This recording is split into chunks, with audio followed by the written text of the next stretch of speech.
I have got an absolutely fantastic larch for us to work on. Look at this monster. We've got loads of deadwood. We've got loads and loads of growth and shoots that have worked out from 2025.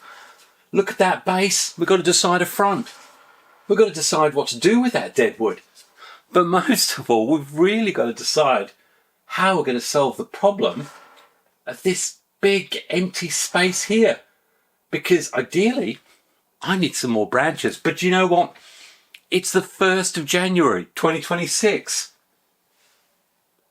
Happy New Year.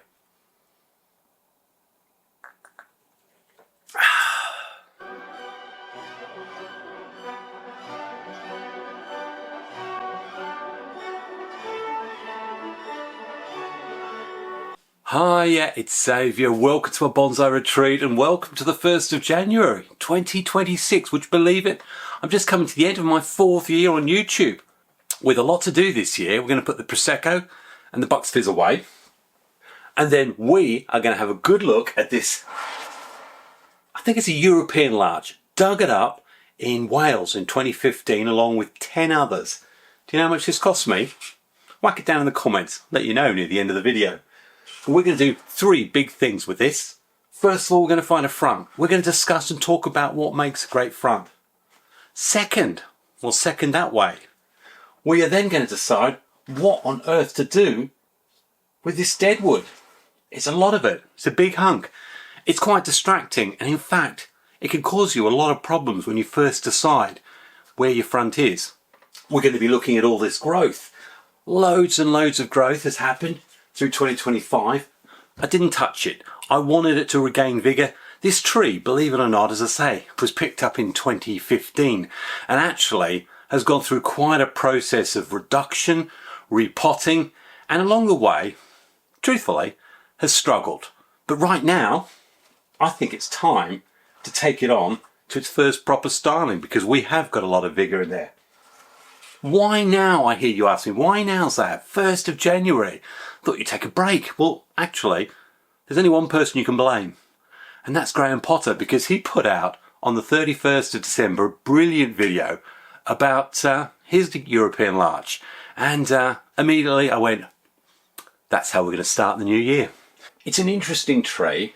And look, you have a little look at it now. Got some great branch structure up here. Very, very distracting. Lots and lots of growth. That's quite a good thick trunk on there. Got some interesting roots. This great big one here that's coming out. Need to decide whether that's eventually going to be removed. But mainly this. So how on earth am I going to decide where the front is? What do I need to consider? Actually, before we do that, let's just introduce ourselves to the indoor filming studio. I've got a big camera, I've got a big light here glaring to my eyes. I've got one that's just above my head. And the main shots that you're going to see are going to be against the white background of this wall. And as many of you know, this is where I have other famous bonsai creators staying. I've had Adam of Notion Bonsai. I've had Yella of Growing Bonsai. And I'm sure I'm going to have more over, well, certainly this year, maybe next year.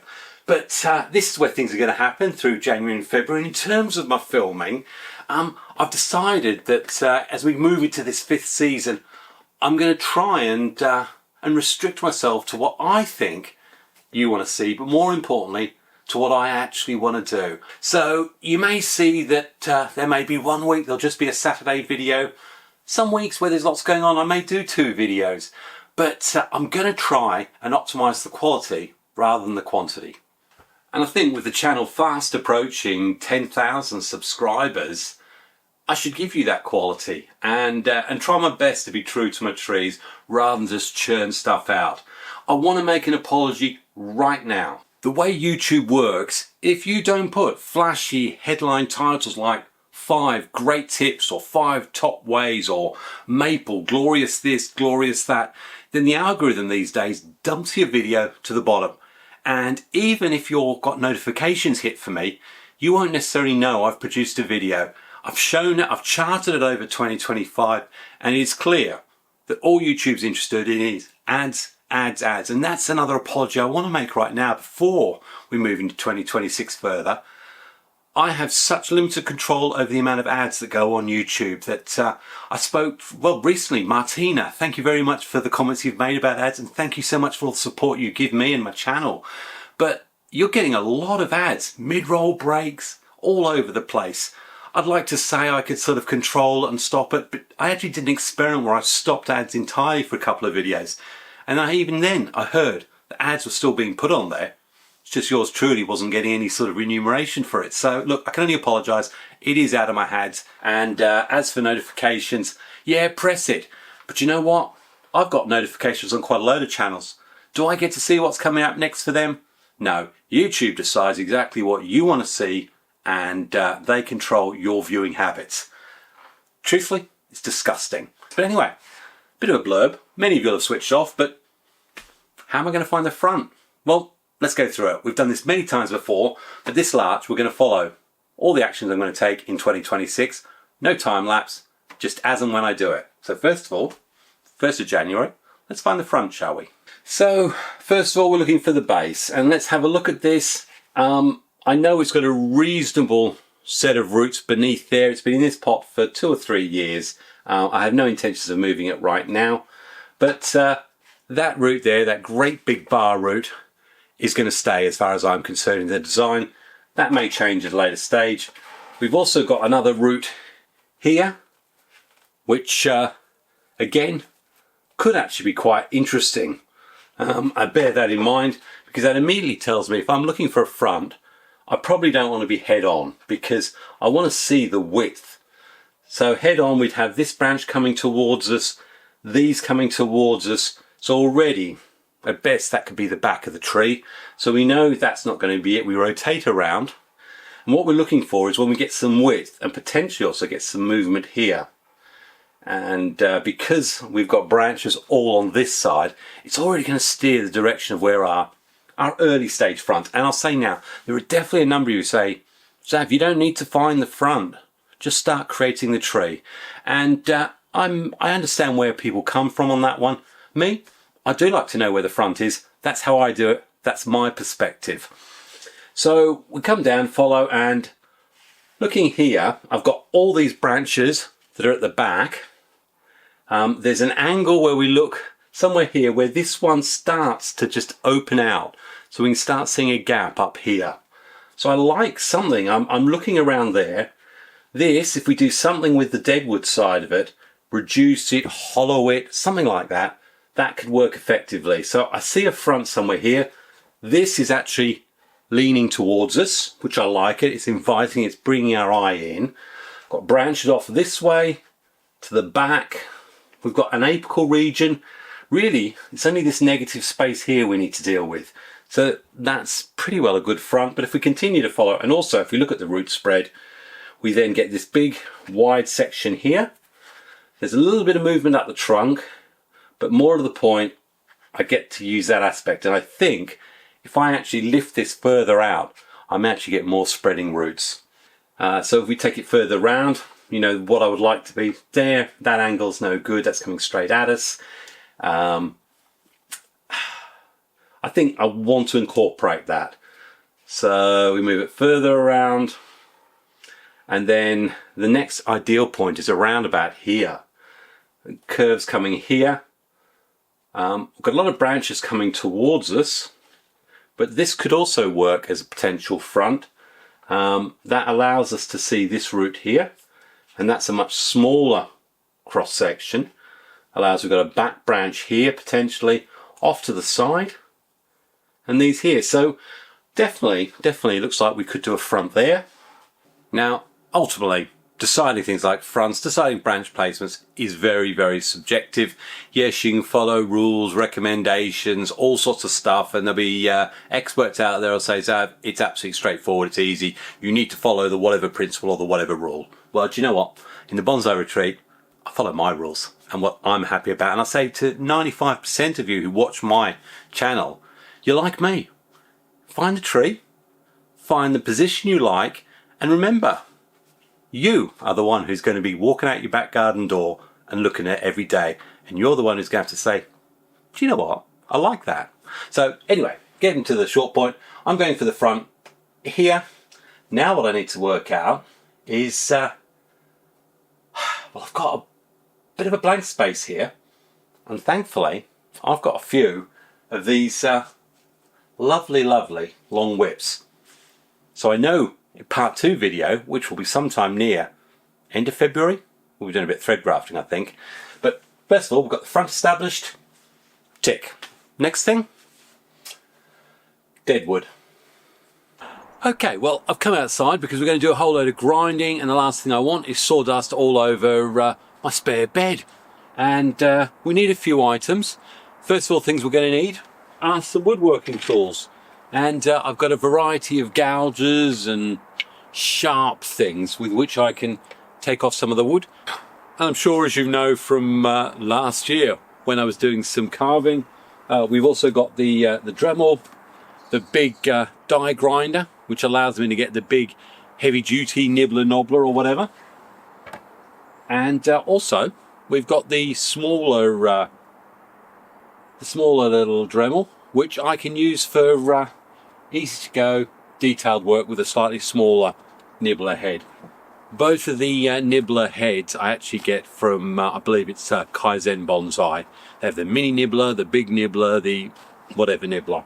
Goes without saying, gloves, eye defenders, and if you're worried about your hearing, ear defenders as well. And without much ado, let's crack in, see if we can remove some of that bark first, shall we? Now, this deadwood has actually, well, I'll say this wood has been dead for a good 2-3 years. So hopefully that should all come away nice and easily. And it goes without saying, what you don't want to do is put that and that together at the same time. Done it a number of times, and needless to say, it's a wee bit painful. But if you look here, this is all coming off really nicely. And what we'll do, I'll go right round, and as soon as I've got as much removed as I can, I'm going to come back and do some heavy duty work with this thing. But for now, let's just see what we can achieve here. Lovely, I tell you what, it is a lovely red wood. We are going to be using some stuff from Notion Bonsai, the lime sulfur. And we will also be hitting it with the blowtorch, the creme brulee, to just burn off some hairs and fibres. And I'd say one of the big advantages with doing it right in the winter time, as long as it's not snowing on you, is that this thing is firmly in the pot, so we're not going to be moving or causing any root damage. This tree, we can actually really take grip of it, and hopefully get this hard task of bark removal done relatively easily. And as I keep stressing, whatever you do, keep this sharp thing away from this very delicate thing. Okay, gosh, I'm freezing, I've got a blue nose. I've got a lot of that, well, I've got all of that bark off. I'm now going to have to go to town with the Dremel and see if I can. I really want to get a lot of this off, because if the front for this is going to be, I think we've had it somewhere around there, then I need to make sure that obvious stuff isn't coming straight at me. But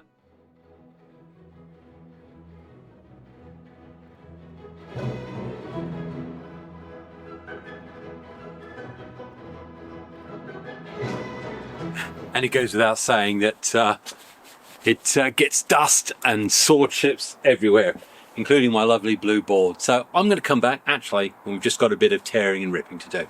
Okay, well, that's loads of fun. It's always good fun playing with drills and Dremels and stuff. It still looks a bit big and hunky and chunky, but sometimes it's just about reducing that great big load. We've no longer got the big spike coming towards. If I look at the front here, everything going off to the right. All that really needs to happen now is to try and avoid setting fire to myself.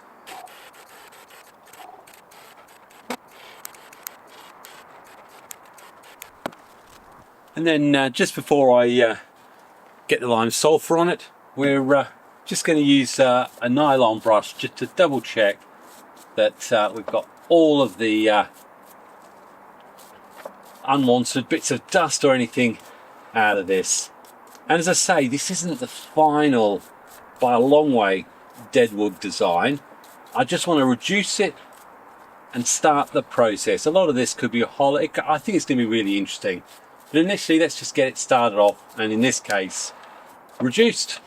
So, got me a little paintbrush, and as I say, this will act not only as a preservative and hardener, but the lime part of this is what's going to give you that lovely white staining that we like, or traditionally expect more on your junipers. But where we've got this great big bit of deadwood, probably not used to seeing whitening on a larch. Let's be honest, I agree with all those who say this doesn't happen on deciduous, mainly because they don't sit in the sun this much. But I can also say that I have seen a few larch that are that have whitened up.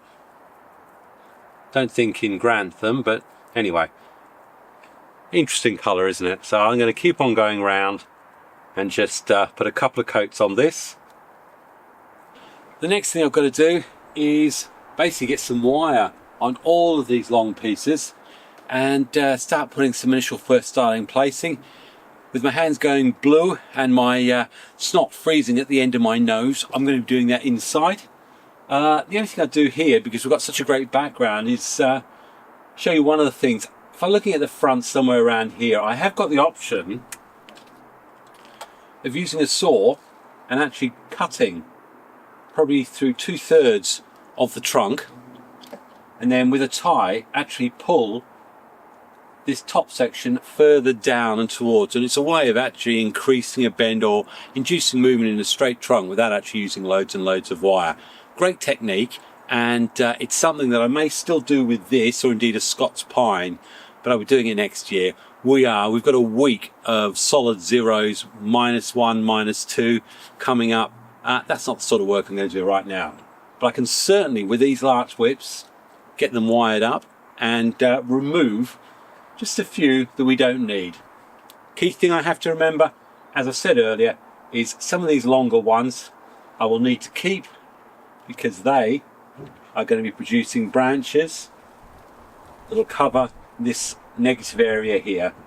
But anyway, I'm freezing, so I'm going to get this one inside to the indoor studio, start getting some wire on, and then maybe show some initial first styling positioning for these whips. Okay, well, we've returned indoors, and look, you've seen loads of wiring videos. If you have a look now, I've actually given that a second coat there, and I've wired out this whole bottom structure. And the whole idea is like fingers, I've splayed it all, laid it all out. There's a lot of length there. But you know what? I want this to send out lots of growth. I want these to all thicken out quite a lot. Ultimately, I'm looking for what it's going to give me later in the year, May, June, July. I may well then, at the end of the year, actually then, when we get to the autumn, cut back to new desired buds. But at the moment, it's just about trying to establish a structure. And you might say, well, what's the biggest advantage of wiring now? Well, with a larch, you can get to them right now. You can see every part of those structure. You know, it may well be that I'll have to take the wire off again in March time. But in what, 2.5 months, hopefully, we might get some of these actually setting into place. The good thing about it is even wire scarring on these, as they get older, quickly that wire scarring really disappears.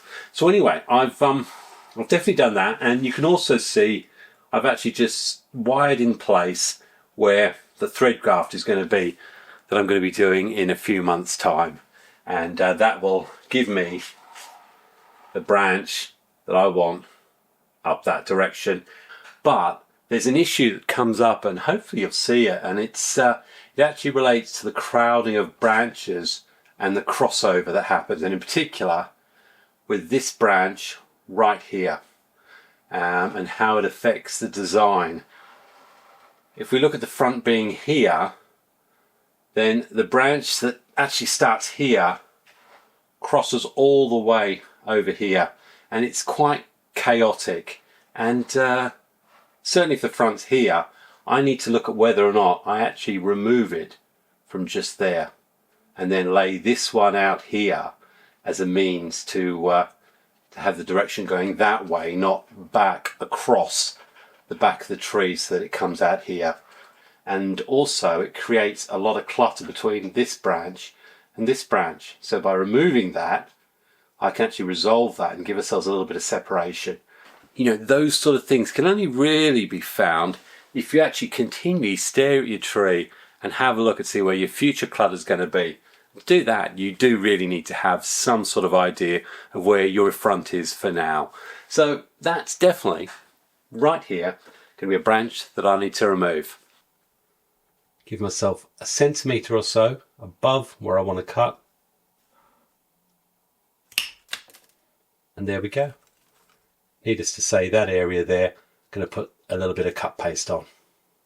Okay, so hopefully you can already see, looking at it, you've got a lot more clear space if the front was going to be here.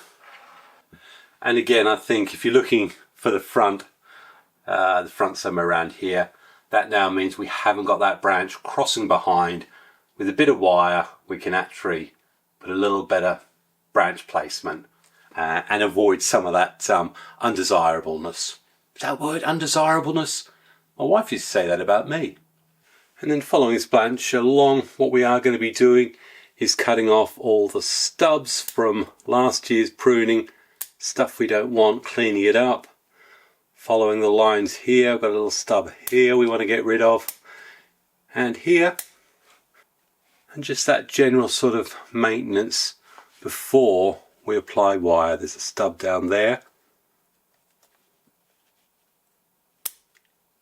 there. That should hopefully produce a bud next year, as should that. I've got very little on this side, and it may well be that long term I might actually look at potentially thread grafting something through here. Here's another stub here, so we'll cut that back, and that's just so we can get good wraps of wire. I'm going to put some wire on there. It's probably 1.5mm wire I'll use, and that should be fine.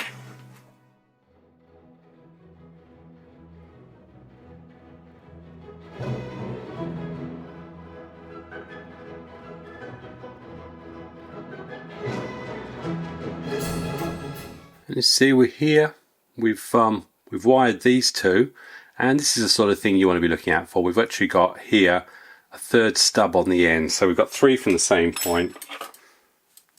Again, we just need to clean it up and get rid of that, so we're now reduced to 2. Now, it's always difficult to get it absolutely perfect, and this is why you try and design trees as you develop them, but this branch here is actually going across the top of this one here. So the reality is, unless I remove this bottom branch, which is a potential possibility, this one needs to be removed. The reason why I can do that though is because I've got this great big thing here, and I can wire that into position, and so I may well take that great big clunky bit out. And again, it is personal preference. It's how you see the tree developing, not over this season, but over the next few seasons. And the questions I have to ask myself with things like that is, I'm trying to declutter what will be potentially conflicting branches once those new shoots come out. And as you know with larch, once they start putting those shoots out, it becomes an absolute mess. Do I need this upward section here? Well, I can actually use this part and these branches here. Can be difficult to explain. Ultimately, the proof is in the viewing. I'm going to wire those up, and we'll have a look at it, see what you think of what I've done. I've put all the wire on there, and in the end I didn't remove any of the branches. I've just put a little thicker wire on here, created more separation. You're going to see there's lots of length that I've wired out all round here, and you know, as I keep saying, later on in the year, when all the stuff starts pushing out, I'll be able to pull right back. But initially, I just want to give all this growth, I want to give all this length here as much to encourage sap flow all the way down, all the way through. So it's getting pulled to these end buds. It's still going to be providing potential energy to the stuff that's further back in. By lifting these up and away, I've also avoided The issue on this branch here that I was talking about, I've separated and lifted. And I know, I appreciate it's really difficult to see. It's even harder the fact that I've got to do this indoors. Do you know what? I'm going to wire the rest of these. I probably need to keep one more of these whips for a future thread graft, but I think we'll come back and have a look and see when it's all wired and put into place. There we go, half an hour later, and look, there's a tangle of everything everywhere, but the main thing is that each of these branches have all been wired out. They've got a little bit of definition. You know what? What you can't see, is very difficult to show, is right in close. It's like these branches here, I've pulled them down. There's buds right in close, right up here. I want to keep the length on because I've discovered with larch, if I cut back all the way on big heavy branches like this to what I think are going to be buds, often they don't make it through. So I'm going to let this draw with more and more healthy buds that I can see here. I know they're going to bud out, let them flush out, and then hopefully that means I can then trust when I do some pruning further back in the year that I can actually get the growth a lot closer in, because there's lots of stuff up there. The same up here. I've pulled this one right back down, and again there are buds right up here. They're the buds that I'm hopefully going to build from, but for now it's just trying to give that sort of shape. You know what, compared to what it was, I absolutely love it. And here you can see this branch here, this one has been brought round because clearly it needs another branch here. So I'll have a thread graft here and a thread graft here, and potentially once that branch has grown out, that's going to allow me to take some of that off. I don't mind that, but there's a lot of buds here that just have been allowed to stay dormant. I want them to be active. I want them to be giving me something in 2026. So really the only thing left to do, I suppose, is just give that a there we go. Bit silly, but all I want to do is to have that continue to grow and send strength right up through the tip, drawing stuff upwards. And wow. So overall, for a first tree for 2026, you know, I'm happy. And do you know what, I'm happy? Because I've proven myself actually wrong. You can quite happily wire away these larches, these deciduous trees, because you've still got so much flexibility within all the individual branches. None of them broke, and I was reasonably skillful with it, but there's a lot of flexibility, and I think we're going to have a lot of fun having a look at this, certainly in spring when I whack on the thread grafts and we get to see and find out exactly how many of those buds brighten up and show me that they're going to be healthy and fruitful. Because that's the other thing with larch, until you get to that spring, you never quite know which of those buds is going to show health and vigour and give you what you want. Now I know behind me, potentially, you'll be reminded about this, and this is going to come up very, very shortly. But before that, or perhaps with that, for those of you using the Access update, for those of you who are using the Access database, Lexi's been doing a little bit of work, and I'm going to be able to give you a few tips and guidance to how to get better use of it. Hopefully you'll like that. So really all that's left for me to tell you is that I've got 4 or 5 things lined up that I'm going to be putting out over the next 5 to 6 weeks, probably potentially on a weekly basis. But you know what? I'm not putting any pressure on myself. It's a lot of pre-recorded stuff that I did through the year that I thought you might be interested in. Projects that we're going to see more of in 2026. Obviously, gee, I'm really happy with that. And hopefully you've enjoyed seeing the journey and can see what this is going to be like. It goes without saying. You saw this earlier. I'm definitely going to be doing some Deadwood improvement up here. Get some more stuff on there. And have another look at what else we can do to improve this before I think I'm going to repot it also in the spring and try and, well, I don't know. If you're interested in juniper and what on earth I'm going to do with that, that'd be fun to watch. So I'm not going to have a regular upload probably for the next 2 months of winter, but there'll be bits and pieces coming out and maybe even a few shorts. Definitely look out for the the update on the database. Lexi's been working with me on that and a few bits and pieces. So if you've got the database, that will be one to look out for. You know how to do that. Hit the old bell notifications, share, all that sort of stuff. But otherwise, hey, I wish you all the best for this glorious new year 2026. Who would have thought? And if you're bored, why don't you watch that video? It's pretty good. Apart from that, happy bonsai and God bless. Cheers.